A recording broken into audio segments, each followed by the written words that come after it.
So today, we're going to tear down an old idea to build something brand new. We're talking about the architecture of you. You've heard this a million times, right? I need to go find myself. Like your true identity is, I don't know, a set of keys you just misplaced.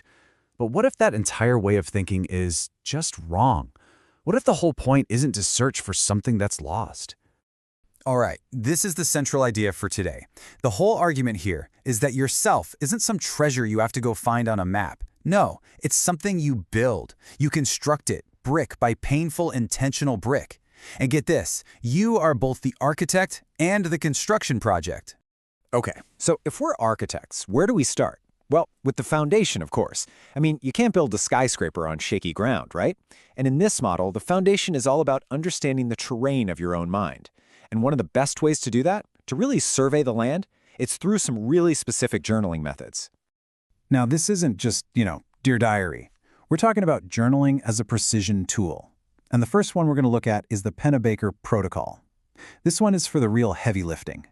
The idea is that unprocessed trauma, it's kind of like a rogue app running in the background of your phone, just draining your battery, your mental resources.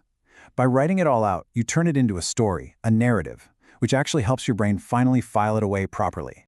And the process itself is surprisingly simple. Here's how it works. For 4 days in a row, you're going to write for 20 minutes about one specific significant issue. And here's the most important rule of all. You cannot stop writing. Don't worry about spelling, forget about grammar. It doesn't even have to make sense. It's all about letting that raw data just flow from your brain straight onto the page. So, if the Pennebaker Protocol is like bringing in the excavator for some deep digging, our next tool, Morning Pages, is more like the daily site cleanup. The creator, Julia Cameron, calls it sweeping out the psychic debris. You know what I mean? All those little anxieties, the petty frustrations, the endless mental to-do lists that just clog up your mind. And the method here is just as simple. The minute you wake up, and I mean before you check your phone, before you even make coffee, you sit down and write 3 pages by hand. The idea is that the first page, maybe page and a half, is going to be total junk, just surface level noise. But it's in that second half, once you push through the clutter, that the real gold, the real insights start to bubble up from your subconscious. All right, our third tool for the foundation is the bullet journal method from writer Carol. Now this one's a little different. It's less about digging into your emotions and way more about living with intention. Think of it like a manual, conscious filter you install to protect yourself from all the noise of modern life. The real magic of this whole system is in something called the migration step. See, you capture everything with these quick little notes. Then, at the end of the month, you look at everything you didn't finish. And here's the key. If a task is still important, you have to invest the energy to actually rewrite it in the new month. But if it's not even worth that tiny bit of effort, you just cross it out. It was never really a priority to begin with. It's this brilliant, self-correcting system for your own attention. Okay, so let's recap our foundation real quick. We've got 3 really powerful but very different tools. You've got the Pennebaker Protocol to process the past. You've got Morning Pages to clear out the present. And you have the bullet journal to intentionally design your future. The key is to pick the tool that your particular construction site needs right now. All right, the foundation is surveyed, it's cleared, it's solid. Now it's time to put up the framework. This next part is all about building a really strong emotional structure for yourself. One that isn't going to just collapse the first time a big life storm rolls in. And the cornerstone of this entire framework, it's a truly game-changing idea from cognitive behavioral therapy, or CBT. It's this simple but incredibly profound concept. Events themselves don't actually have any meaning. We are the ones who give them meaning with our thoughts, and that is what creates our feelings. So let's break this down with what's called the ABC model. First up is A, the activating event. This is just the objective fact, the raw data, no story attached. For example, my boss walked past my desk and didn't say hello. That's it. That's all that happened. Okay, now for B. And this is where we become the architects of our own reality. B stands for our belief about that event. It's the story we tell ourselves. So we could think, he hates me. Oh my gosh, I'm definitely getting fired. Or we could just as easily think, wow, he must be really busy and just super preoccupied today.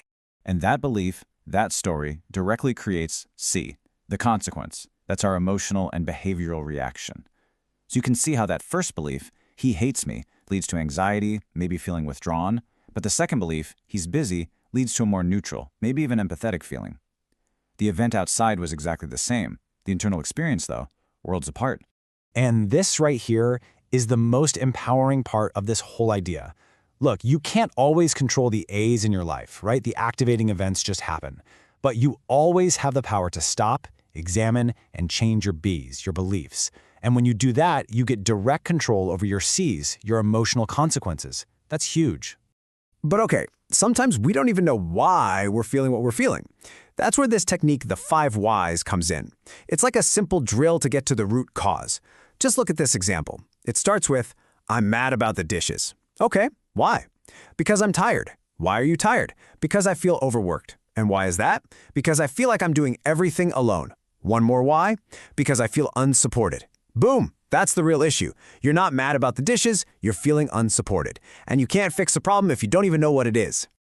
All right, so we've got our foundation laid, the framework is up and strong. What's next? It's time for the interior design. This is the fun part. This is about filling the structure of your life with things that actually give it beauty and meaning and a sense of purpose. It's all about aligning the space with your deepest core values. So how do we choose the right decor for our lives? Well, there's this framework called self-determination theory, and it says we are all basically motivated by 3 core psychological needs. Number 1 is autonomy. This is that deep, fundamental need to feel like you're the one in the driver's seat of your own life, making your own choices. The second big driver is competence. This is the need we all have to feel effective, to feel capable. It's that amazing feeling you get when you master a new skill or when you just know you're really good at what you do. And finally, the third core need is relatedness. This is just our fundamental human desire to connect with other people, to feel like we belong. So think of these 3, autonomy, competence, and relatedness, like the 3 fuel tanks for your motivation. If you're ever feeling stuck or unmotivated, chances are one of those tanks is running on empty. So how do you actually check if what you do every day lines up with what you say you value? Try this little exercise. It's a life audit. On one side of a page, make a 100 wishes list, everything you really want to do, be, and have in this life. And on the other side, pull up your actual calendar from the last month. That empty space you see in the middle, that's what we call the value-action gap. It's the literal distance between the life you say you want and the one you're actually living. So, where do you start? How do you lay that very first brick in this construction project? Here's a powerful and super immediate exercise you can do right now. It's the Who Am I test. It's simple. Get a piece of paper and complete the sentence, I am, 20 different times. The trick is to write fast and don't judge or overthink your answers. Now, the first few will be easy. Your job, your role in your family, that kind of thing. But it's those last 10, when you really have to start digging deep, that's where you're going to find the raw materials of who you really are. And that brings us right here to our final thought. Because building yourself isn't just about adding new, shiny things. It's also about being brutally honest about the structure that's already there. It's about having the courage to look at the cracks in your own foundation so you can actually start to repair them. So we'll leave you with this one, final, challenging question to think about. What truth about yourself are you currently denying?